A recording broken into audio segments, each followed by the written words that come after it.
All right. So I've been getting lots of questions about tirzepatide or semaglutide, rotruitide, like in long-term use. So this conversation has a couple different points on it. One, when we talk about using normal dosages for long periods of time, I don't really recommend that. I think that's a bad idea.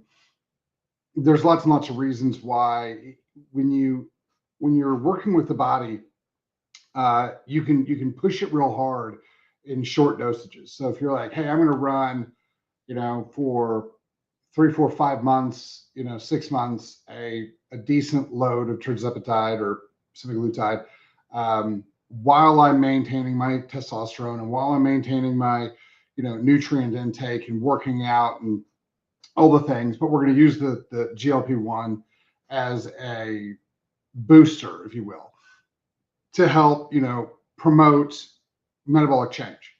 Fantastic. Awesome. Do it. We use it all the time. It's a fantastic option. When we start looking at using it long term at, in a way where like, okay, we want to use this for a long time. We want to use it for beneficial. Let's say you're 30 and you're microdosing it. We don't have any long-term longitudinal studies on what it's going to do to you. My worry is that it would downregulate the functionality of your body and you become dependent upon it to a degree. Like think like testosterone. I realize the peptides and steroids are not anywhere remotely close, but think of it that way.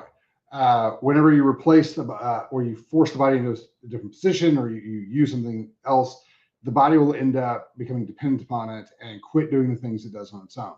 So that is one of the worries I have. I'm not saying that's going to happen. That's one of the worries I have. The other thing that I see with human nature is what'll end up happening is you'll start using this thing. You'll start seeing the weight come down because most people are using this in a weight-based system, which is, again, I always talk about how you should never use weight as your monocle, as your metric of health or metric of anything. Weight is way too non-specific. Is it fat, muscle, bone, inflammatory weight, other water weight? Like what are you losing? What are you gaining? What are you losing with weight? You have no idea. It's not specific enough to really kind of put into any functionality. But here's the thing we get into. If people are using, and this is where most people are, most people are using the scale to tell them if they're where they want to be. They'll get on the scale, they'll start losing weight, and they'll be like, oh, okay, that's great. Then it starts influeing the choices that they start to make. Well, I can have a little bit extra dessert. I can have a little bit extra this. I can have a little extra that because I'm losing weight. I'm moving in the right direction. I'm taking tirzepatide. I'm taking whatever, right? And what ends up happening is that they start to alter their actual macronutrient intake, and that can create problems long term. So that's the other issue I see with it. The other thing is that it is a mask for improper metabolic health. So we're not eating the right stuff. We're not sleeping the right amount. We're not exercising the right amount. Like we're not doing the things that we know we're supposed to be doing. And we're taking this as a Band-Aid or something else long-term. And I think that's going to lead to more problems than it's worth. Now, let's say you're a little bit older. Let's say you're in your 60s. And I don't think 60s is old. The closer I get, the less old it looks. But let's say you're 60 or 65, somewhere in there. And you've had issues with metabolic function. You've had issues with insulin resistance. You've had issues like here and there. Maybe you've been diabetic. Maybe you're not quite diabetic, but you're kind of like borderline, like your fasting insulin's like 10, 11, 12, maybe even up to 15. And you've had issues with maintaining the proper amount of fat that's on your body, maybe some energy issues, things like that. I don't think it's a bad idea because a lot of the people who are in their 60s right now lived through all of the lies the medical system told us about, one, everything's based on calories, that two, you need no fat, like, oh, you can't have fat. Fat will kill you. Cholesterol will kill you. Eggs are the worst. Steak is terrible. Red meat's the worst thing to eat.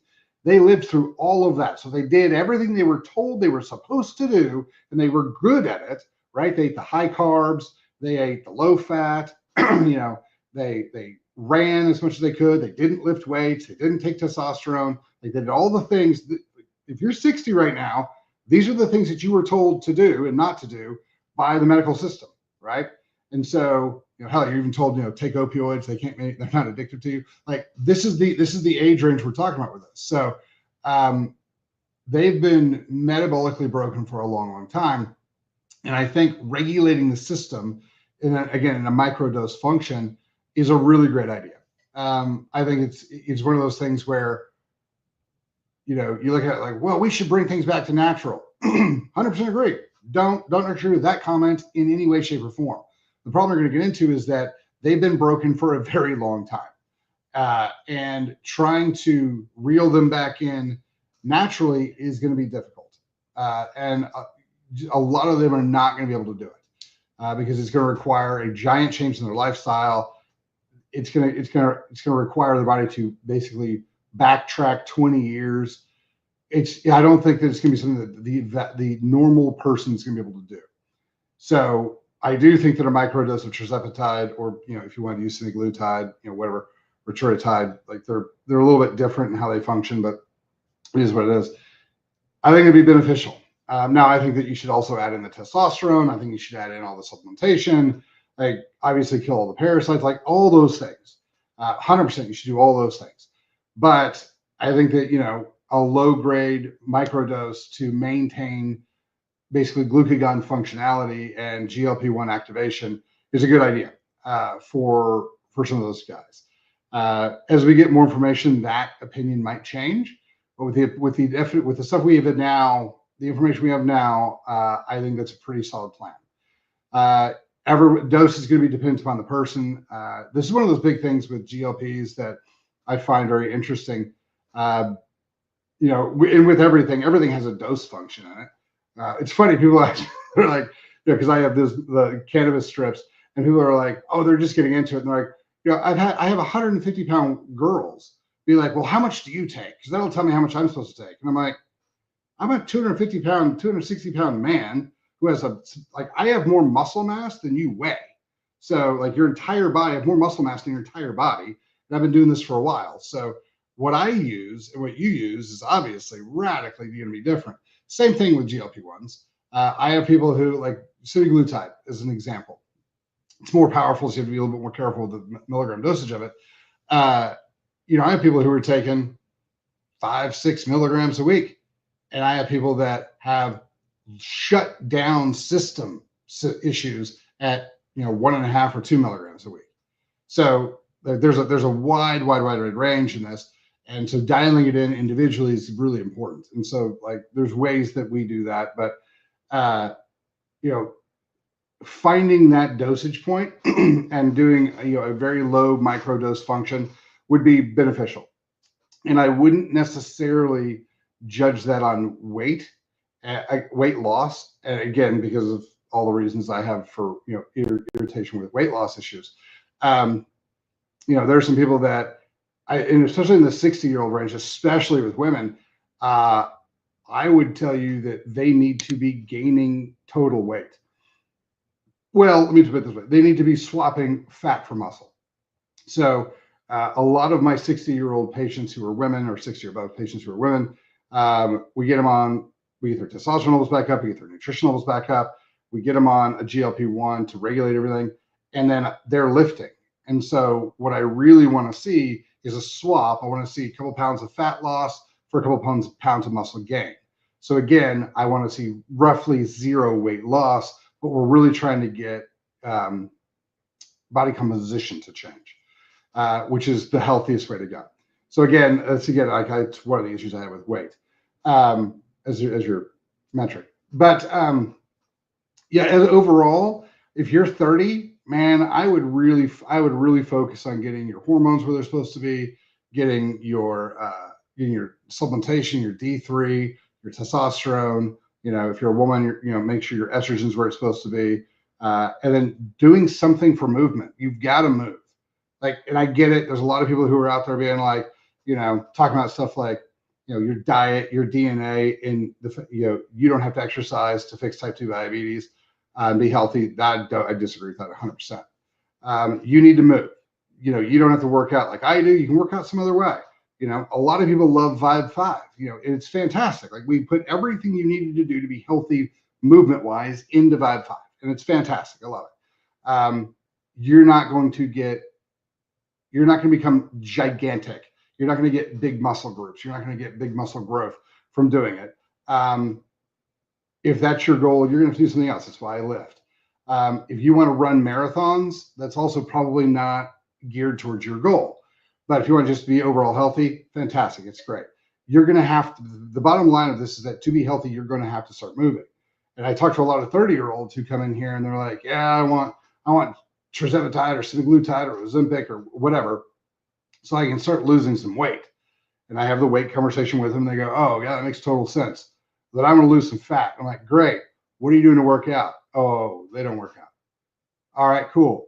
What are you doing to regulate your diet? They don't really do that either. All right, so we're not doing anything to regulate what's going into our body, and we're not doing any active motion with our body. But because we've been eating junk and drinking junk and not moving, we're fatter than we want to be. And so the idea is, well, we'll just take this shortcut, and it'll make the fat come off me, and then I'll look good and be healthy. And I explained to most of these people that you might look better, but you're not gonna be healthy. And like, that's fine. So they're like, I don't care about my health because I'm 30 and whatever. I just want to look good.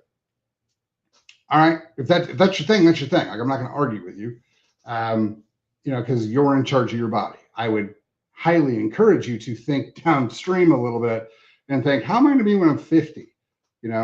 Because I got a lot of life left at 30. I want to make sure everything's good for as long as possible. But again, you guys get to make your decisions how you want to make them. It's your body.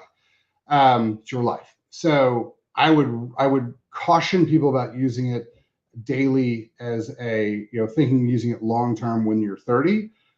When you're 60, especially if you have metabolic damage, metabolic function, and most of you guys do. I'm in a subset where I see a lot of people who are messed up.